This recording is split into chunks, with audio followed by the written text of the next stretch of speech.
I met Stella when I was a teenager, and we've been the best of friends ever since. If Eric had surrogate daughters, then Stella had at least one surrogate sister, and that was me. Stella. I wrote a list of Stella's characteristics and personal traits, and at the top of the list was brave. There are a couple of stories I wanted to tell you about Stella and examples of her being brave. The first one happened in the summer of 2001. We went to do some sightseeing. Top of Eric's agenda was a trip on the London Eye. Stella and I had a plan since neither of us liked heights. We were going to stay on the ground and have a cup of tea and let Eric take the children on the London Eye. Now, I never quite understood how it happened, how he seamlessly funneled us into that queue and the six of us ended up on one of those pods. The London Eye slowly rotated higher and higher until eventually there was nothing to look up to other than the sky. Now, I wasn't very happy at this point, but I'm quite sure that Stella was far more anxious than I was, although if she was, she never showed it. She was incredibly brave. Later in their visit, Stella and Eric looked after Craig, Elliot and Claudia, while Phil and I went away for our first holiday without them. We returned with stories of a beautiful and romantic city, and Stella decided that she wanted to go to Paris. Now, Eric definitely did not wish to go to France. The English had a poor view of the French following the end of World War II, and Eric could not speak a word of their language and didn't understand their currency. Stella was quietly, gently, completely and utterly determined that one day they would go to Paris. So, with the help from her sister, when Eric and Stella returned to England in 2005, a trip to Paris was planned. We departed St Pancras for our 2.5-hour journey.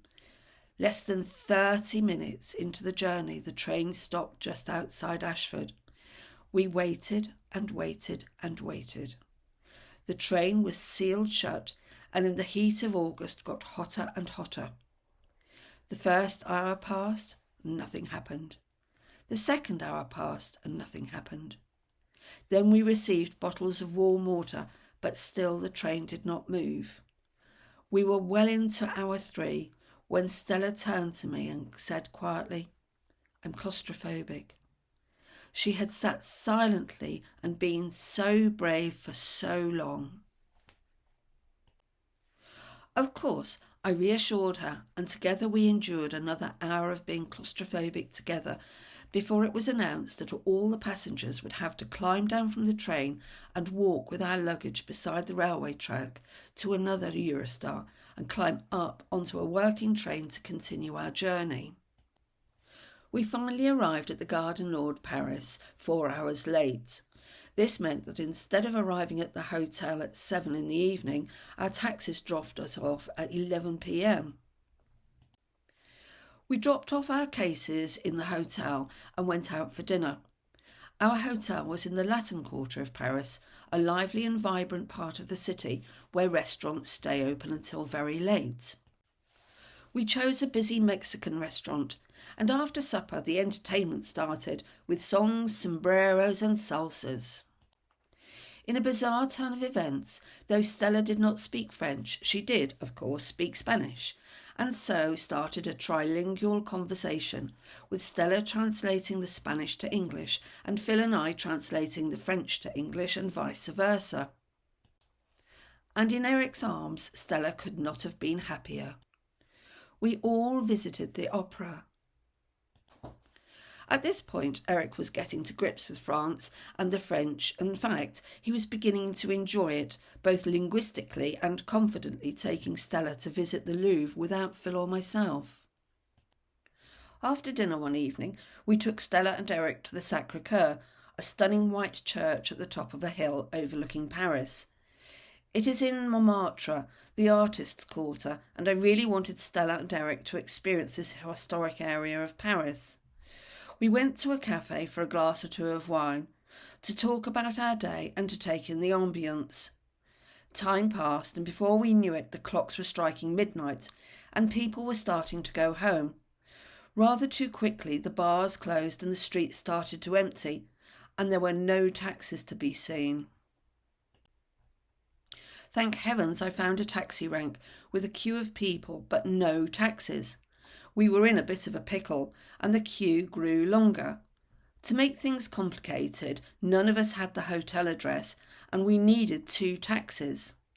Finally, taxis slowly started to appear, and after what seemed like hours, we were at the front of the queue. No sooner had we started getting Eric, Stella and Elliot into the first taxi, a second one arrived. Phil and Claudia got in while I told the driver of the first taxi to go to the front of Notre Dame. Then I ran to the second taxi, got in and said, "Follow that cab." It was now past 1 o'clock in the morning and the streets of Paris were clear of traffic. Our respective taxi drivers raced across the city, passing the Louvre, a sparkling jewel in the darkness of the night. The plan worked and we 6 were reunited just a short walk across the River Seine to the hotel. Our trip was coming to an end and we had time to relax and enjoy the cafe scene. Stella is laughing, but that's another story. In 2013, Stella and Eric came to England for Craig and Catherine's wedding. Stella offered to decorate the wedding cheesecake. She was such a talented human. Whether working with flowers or decorating cakes, Stella's ability to create something beautiful was amazing. Later in August, Phil and I took Stella and Eric for our second trip to France. We stayed in a gîte in Rassac, a very small village outside Narbonne. The day after we arrived, we drove Stella and Eric to stay with an old RAF friend of Eric's called Wally Mears and his wife Stephanie. Though Stella had never met Stephanie, I knew that Stephanie would be a kind friend and take care of Stella. Stella had a magical quality about her. She radiated calm gentleness with a dash of unintentional vulnerability. I had convinced Phil that it was a great idea to ditch the hire car and use the €1 bus to travel to and from Narbonne. Phil and Eric were none too pleased to be without a car, but Stella and I thought it was a great adventure. Stella was always interested in current affairs and keen to read about the places she visited. As a consequence, we had a very broad range and interesting range of conversations, often over a glass of wine or 2. Stella would often cogitate, reflect, and consider her responses, which were always relevant. And more often than not, after a while, particularly if the conversation got too serious, Stella would cleverly interject with an amusing comments, at which point we'd all have a good giggle and another glass of wine.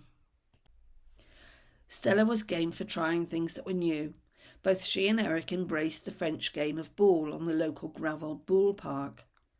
For a lady who was generally calm and non-confrontational, it was surprising how a game of ball turned out to be quite competitive, with Stella explaining just how close she was to the Jack and therefore she'd won the game. Whenever Stella was visiting, she was always keen to lend a hand. In fact, when I wanted to practice with my children's face paints for a Christmas event, she lent me a whole arm. The last time I saw Stella was on Friday the 19th of September. The 3 of us chatted for a while. That is, Diana and I chatted and Stella mostly listened. It was in the evening time in Australia, and presently it was obvious that Stella was tiring. She looked at the screen and, like a queen, appeared to dismiss me with a wave of her hand. I now know, as Stella did at the time, that she was waving goodbye to me for the last time. So relax, my dear precious sister. You do not need to be brave any longer. You will live forever in our memories and in our hearts as we say out loud one last time, "Goodbye, Stella. We love you."